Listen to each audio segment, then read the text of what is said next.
Omega-3 fatty acids ang ginagawa nito sa balat ay maging hydrated ang balat mo, anti-inflammatory also sa proteksyon sa UV rays at healing, at anti-aging. Yes, kung kumakain ka ng omega-3 na pagkain, di ka magmumukhang matanda. Ang excellent source ng omega-3 fatty acids ay makukuha mo yan walang iba kundi sa isda lamang. Kumain ka ng isda sa pamagitan ng paglaga. Huwag prito kasi mawawala ang omega-3 sa isda kung iprito mo to dahil sa overcook. Also, sa slow cook lang ng paglaga ng isda para hindi mawala ang omega-3 kung overboiled ito. Medyo may kamahalan ng isda kung nasa urban city ka nakatira dahil sa transportation at supply at demand. Also, mag-ingat ka sa binibili mong isda sa urban area kasi may mga isda na hindi presko at malapit ng mabulok. Nagtataka ako bakit ako nagsusuka sa pagkain ng isda at minsan hindi nagsusuka.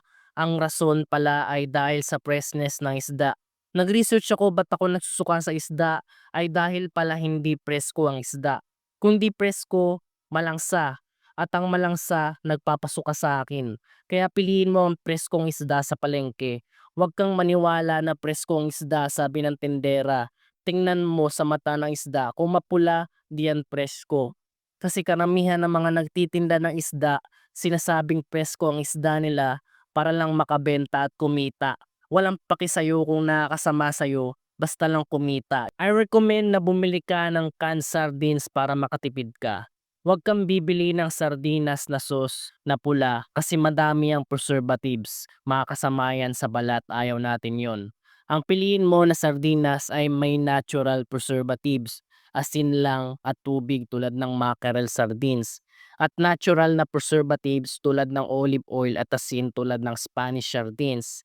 Bago mo kainin, syempre initin mo para mamatay ang bakterya at ready to eat na. Vitamin C, K and A. Ang vitamin C halos kaparehas lang ng magagawa ng collagen, zinc at omega-3 sa ating balat. Ang vitamin C ay also pampaputi ng balat.